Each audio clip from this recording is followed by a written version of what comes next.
नमो सिद्धाणं नमो आयर्याणं नमो वज्रायाणं नमो लोये सद्वसागुणम् येनात्मा बुद्धितात्मैव परत्वेनैव चापरम् अक्षयानन्तबोधाय तस्मै सिद्धात्मने नमः। आचार्य गुरुवर श्री विद्यासागर जी महामुनि महाराज की जय। देखो, सब मतों का खंडन करने के बाद आचार्य भगवंत ने जिन मत का मंडन किया, अब आचार्य भगवंत कहते हैं उस आत्मा का अविनश्वरपना कैसा है, उसे दृष्टांत दे करके समझाते हैं। स्वप्ने दृष्टे विनष्टेपि न नाशोस्ति यथात्मना तथा जागर दृष्टेपि विपर्यासा विशेषतः। पुनः करते उच्चारण। स्वप्ने दृष्टे विनष्टेपि न नाशोस्ति यथात्मना न जागर दृष्टेपि विपर्यासा विशेषता। कितनी अच्छी बात आचार्य भगवंत कह रहे। यथा माने जैसे। स्वप्ने दृष्टे विनष्टे अपि, स्वप्न देखने पर, दृष्टि माने देखने पर, विनष्टे पर विनष्ट हो गया तो भी आत्मना नासा नास्ति, आत्मना यानी अपना नाश नहीं हुआ। तथा उसी प्रकार जागर दृष्टि अपि, जागर दृष्टि यानी जागृत अवस्था में भी शरीर आदि का विनाश देखने पर भी अपना नाश नहीं होता दिखता है। विपर्यासा विशेषता, क्योंकि विरोध दोनों में विपर्यास अविशेषता सामान्य है। सही बात है। अपन रात्रि के स्वप्न को देखा और चला गया तो हम कहते अरे वो तो स्वप्न था। ऐसी दिवा स्वप्न है। आचार्य भगवंत तो हमेशा कहते हैं संसारी प्राणी तो दिन का स्वप्न और रात्रि का स्वप्न, दोनों स्वप्न ही स्वप्नों में सारी जिंदगी जी लेता है। कभी स्वप्न में स्वप्न नहीं देख पाता है। विरले ही प्राणी होते हैं जो स्वप्न में स्वापन देख लेता है। आया समझ में? स्वापन माने आत्मा का पन। जैसे किसी ने स्वप्न देखा और स्वप्न नष्ट हो गया। उस स्वप्न दशा में उसने अपने शरीर का नाश देखा, फिर जागा तो देखा कि अरे कुछ भी नष्ट नहीं हुआ, मैं तो स्वप्न देख रहा था। इस पर चकित होकर मैं हूँ ऐसी उपलब्धि उसे बनी रहती है। उसी तरह जागृत दशा में भी शरीर का विनाश देखने पर आत्मा का विनाश नहीं है। अतः दोनों की अवस्थाओं में विरोध एक समान है। जो विपर्यस्त बुद्धि मोह से युक्त होने से स्वप्न में अपना नाश मानती है, वही जागृत अवस्था में मानती है, क्योंकि कारण दोनों में समान है। इसलिए सदा सत्ता रखने वाले आत्मा का कभी नाश नहीं होता, क्योंकि हमारी आत्मा अस्तित्व गुण से विभूषित है। और अस्तित्व गुण किसे कहते हैं? जिस शक्ति के माध्यम से कभी भी उसका नाश, उस वस्तु का, उस आत्मा का कभी नाश नहीं हो सकता। जो वस्तु सत्ता से युक्त है उसका विनाश नहीं होता, क्योंकि सत का विनाश नहीं होता है। उसी प्रकार जब सत का विनाश नहीं होता है तो आचार्य भगवंत कहते हैं असत का उत्पाद भी नहीं होता है। आकाश में पुष्प की तरह, कहूँ आकाश में फूल खिले हैं क्या? आकाश भी है, फूल भी है, लेकिन आकाश में पुष्प नहीं होते। गधे के सींग नहीं होते, सींग भी है और गधा भी है, लेकिन गधे के सींग नहीं होंगे, कि उस असत की उत्पत्ति नहीं होती। इस प्रकार की सिद्धि में प्रमाण का अभाव है। आत्मा का नाश यदि मानते हैं तो बंध मोक्ष तत्व ही नहीं रहेंगे, और आत्मा का पुनर्जन्म कर्म अधीन संस्कारों की प्राप्ति होने से असिद्ध नहीं है, जबकि ये तो प्रत्यक्ष से ही विरोध आ रहा है। यह पुनर्जन्म ब्रह्मा के द्वारा नहीं होता है। ऐसा ब्रह्मा की कल्पना तो निरर्थक है। और कल्पना पर मानेंगे कि उसने हमें जन्म दिया तो ब्रह्मा को किसने जन्म दिया, फिर उसको किसने जन्म दिया, ऐसी कल्पना मानने पर तो अनवस्था दोष आ जाएगा। इसलिए कर्म रूपी कलंक से युक्त जीव अनादिकाल से है, और उन कर्मों के छूटने पर जीव मुक्त होता है। ये अवधारणा कर लेना चाहिए। इसलिए सम्यक ज्ञानी स्वप्न में भी आत्मा का नाश नहीं मानता है। आया समझ में? स्वप्न में शरीर का नाश दिखाई देते हुए भी अपनी आत्मा का नाश नहीं होता। ऐसी जागृत अवस्था में भी शरीर आदि के नाश होते हुए भी समझ लो कि मेरी आत्मा का नाश होने वाला नहीं है, क्योंकि मैं तो शाश्वत चैतन्य आत्मा हूँ, मेरा नाश हो ही नहीं सकता है। इसलिए आचार्य भगवंत ने कितना अच्छा उदाहरण दे करके समझा दिया है। हमने शायद पहले आपको एक सेठ जी का उदाहरण दिया था। स्वप्न में तो 12 बेटों का सुख भोग रहे थे, आँख खुलते हुए वो 12 चले गए, और जो सचमुच का बेटा था एकलौता एक, उसका भी जीवन पूरा हो गया था। अब वो किसको रोऊं? रात्रि के स्वप्न के 12 बेटों को रोऊं कि दिवा स्वप्न के एक बेटे को रोऊं? सोचो, ये स्वप्न ही तो है। इसलिए वस्तु तत्व को जानो, और वस्तु तत्व को हम जानेंगे तो नियम से हम अपनी ओर आएंगे।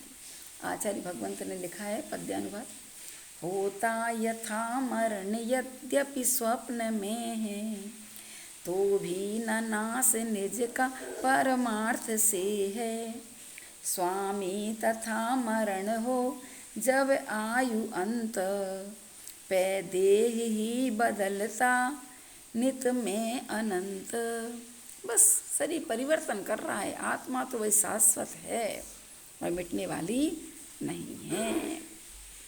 इसलिए कहते ना, आँख खुली तो सपना गया, आँख मुंदी तो अपना गया। 2 दिन का मेहमान है, जब श्वास रुकी तो दफना गया। यही तो स्थिति है। अब आचार्य भगवंत कहते हैं कि योगियों को दुख नहीं होता और आत्मा का नाश भी नहीं होता, तो फिर मुक्ति की इच्छा रखने वाले अत्यंत दुर्धर अनुष्ठानों में किस लिए व्यापार करता है? तो बताते हैं, अदुःख भावितम ज्ञानम क्षीयते दुःख सन्निधौ, तस्मात् यथा बलम दुःखै रात्मानं भावयेन् मुनि। पुनः उच्चारण करें, अदुःख भावितं ज्ञानं क्षीयते दुःख सन्निधौ, तस्मात् यथा बलम दुःखै रात्मानं भावयेन् मुनि। आचार्य भगवंत कह रहे, अदुःख भावितम ज्ञानम, अदुःख यानी सुखपूर्वक किया हुआ ज्ञान, यानी दुख का अनुभव किए बिना जो ज्ञान अर्जित किया जाता है, दुःख सन्निधौ क्षीयते, दुख आने पर, परेशानी आने पर, प्रतिकूलता आने पर वो सुख से किया हुआ ज्ञान है ना, वो नाश को प्राप्त हो जाता है। इसलिए तस्मात्, इसलिए कहते हैं कि यथा मुनि यथावलम, यथाशक्ति दुःखै, दुखों से आत्मनम भावयेत, आत्मा की भावना भाए।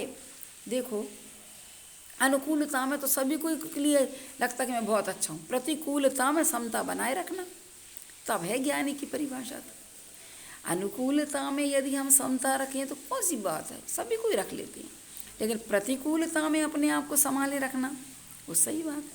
तो जिन्होंने सुखपूर्वक ज्ञान किया है ना, दुख आने पर वो ज्ञान चला जाता है, और जिन्होंने दुखों के साथ ज्ञान किया है, पहले गुरुकुल में पढ़ते थे, कितनी परेशानियाँ रह करके ज्ञान अर्जन करते थे, उनका ज्ञान देखो, और आज बच्चे कितनी सुख सुविधाओं को लेकर के ज्ञान अर्जन करते हैं, और जरा सा दुख आया तो जीवन ही पूरा कर देते हैं, जरा से फेल हो गए तो तुरंत अपना आत्मघात कर डालते हैं, क्योंकि सुखपूर्वक ज्ञान किया करवाया जा रहा है।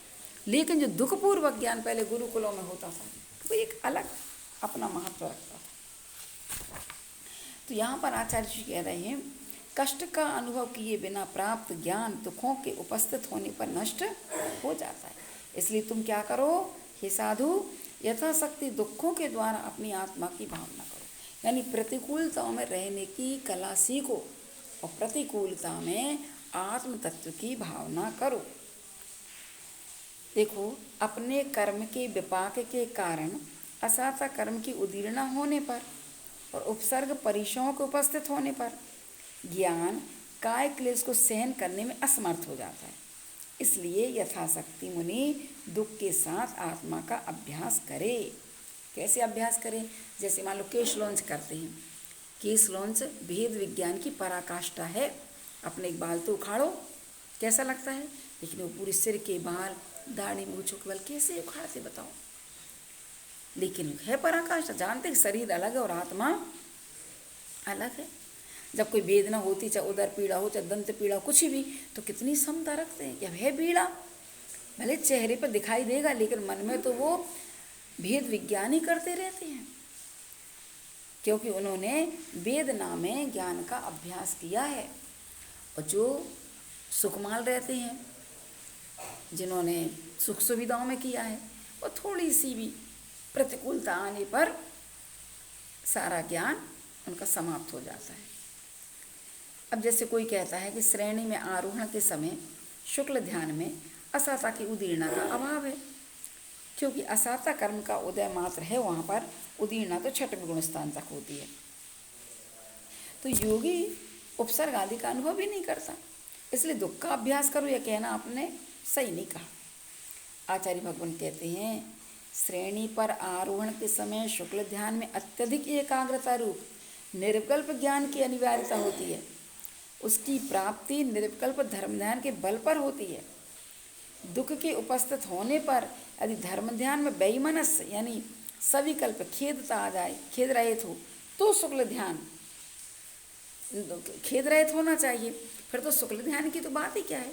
इसलिए आचार्य भगवंत कह रहे हैं कि तुम धर्म ध्यान करो, तो वो भी कैसा होना चाहिए, उसमें भी विकल्प नहीं होना चाहिए, यानी धर्म ध्यान की प्राप्ति के लिए दुख को सहन करना चाहिए।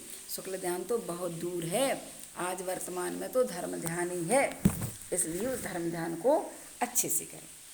वही निर्विकल्प वीतराग ध्यान आगम भाषा की अपेक्षा, आगम भाषा में उपेक्षा चारित्र और अध्यात्म में मोह क्षोभ से रहित आत्मा का जो परिणाम होने से शुद्ध उपयोग कहा जाता है।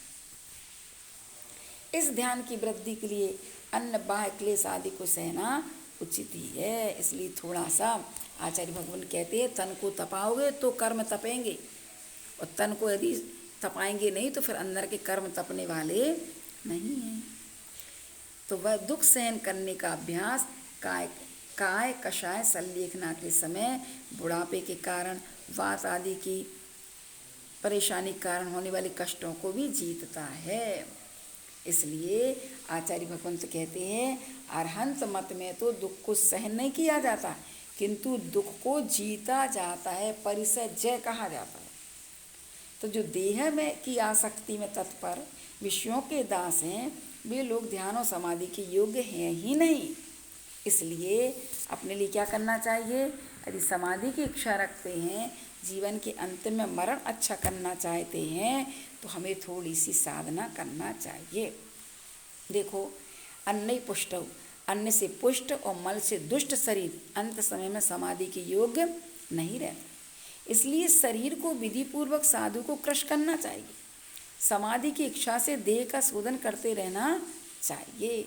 देखो, तप के द्वारा तो स्वर्ग कई बार प्राप्त हुआ है, किंतु ध्यान के योग से जो स्वर्ग प्राप्त करता है, वही परलोक में शाश्वत सुख की प्राप्ति कर लेता है। इसलिए अपने लिए थोड़े से दुख को जीतने की इच्छा रखना चाहिए, और थोड़े धीरे धीरे अपने आहार को, आसन, निद्रा, अपनी आत्मा को साध लेते हैं। आहार जय, इंद्रिय विजय, आसन विजय, ये सब, निद्रा विजय, ये सब होना चाहिए, क्योंकि आहार जय करने से रसना इंद्रिय पर विजय होती है, आसन जय करने से तीनों योगों की गुप्ति होती है, और निद्रा पर विजय करने से ब्रह्मचर्य व्रत की सिद्धि होती है। ये तीनों ही दुर्लभ हैं, तो जो बिरले लोग ही इसका पालन करते हैं। तो कम से कम अपन भी अपने जीवन में थोड़ी सी भी परेशानी आए तो अपन को क्या करना है, अपन को समता की साधना करना है। इतने अच्छा आचार्य पूज्यपाद स्वामी महाराज, देखो लास्ट में कितनी अच्छी बातें आपको बता रहे हैं। इतने अच्छे छोटे छोटे छंदों के माध्यम से आपको जीवन जीने की कला सिखा रहे हैं। इसलिए अपन परेशानियों से घबराएं नहीं, परेशानियों में समता भाव रखने की साधना करें तो बहुत अच्छी बात है। आचार्य श्री ने पद्यानुवाद किया, जो काय क्लेश बिन अर्जित आत्मज्ञान, सीतादि कष्ट जब हो द्रुत नस्य मान, कायानुसार सभी नित काय क्लेश योगी सहे सतत वे धर नग्न वेश। इसलिए योगी वस्तु तत्व को जानते हुए प्रतिकूलता में अपने ज्ञान को खोते नहीं हैं, अपनी समता बनाए रखते हैं। इसलिए वो समता की साधना अपन को भी करना है। ठीक है, चलिए इतने ही रखेंगे।